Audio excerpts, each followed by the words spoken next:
Hi, I'm Hediko. This tutorial is about the OSI model, which stands for the Open Systems Interconnect model. The most common referenced protocol model, the OSI model, was developed by the International Organization for Standardization (ISO) to provide common ground when describing any network protocol. The ISO is not an acronym for the International Organization for Standardization. It was adopted from the Greek word isos, which means equal. Now the OSI model. Using the mnemonics, all people seem to need data processing. We'll have the application layer, the presentation layer, the session layer, the transport layer, the network layer, the data link layer, and the physical layer. The OSI model consists of 7 layers. Each layer performs a specific function and passes the results onto the next layer. The application layer defines how interaction occurs between network services, that's the applications, and the network.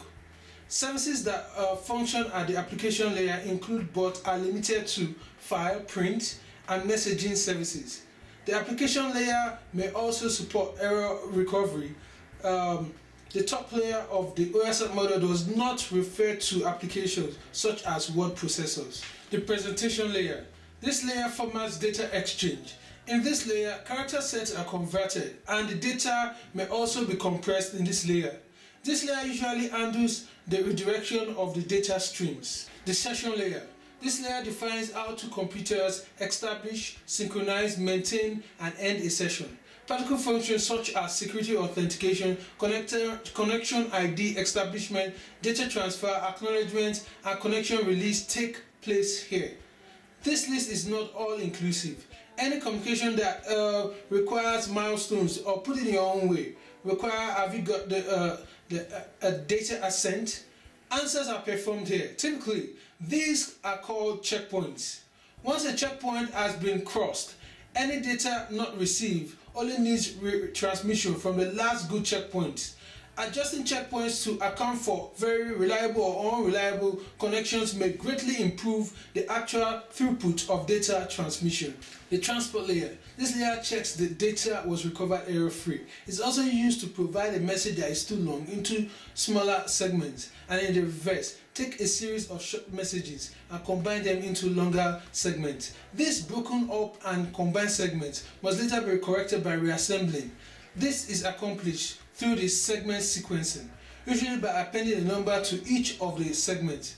This layer also handles logical address, which can also be called name resolution. Additionally, this layer can send an acknowledgement that I received a data packet. Frequently, you will see this referred to as ACK, which is a short form for acknowledgement.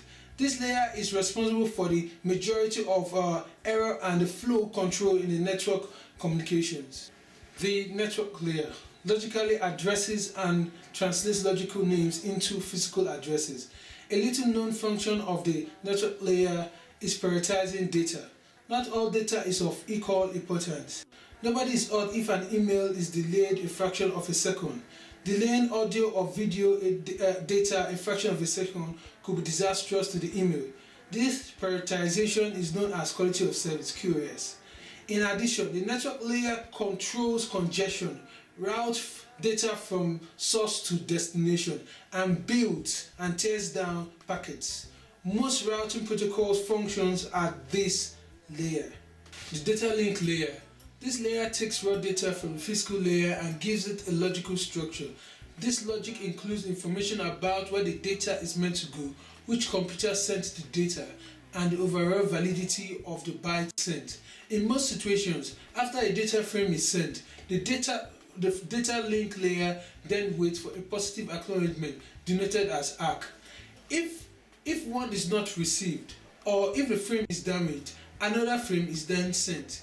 The data link layer also controls functions of logical network topologies and physical addressing, as well as data transmission, synchronization, and connections.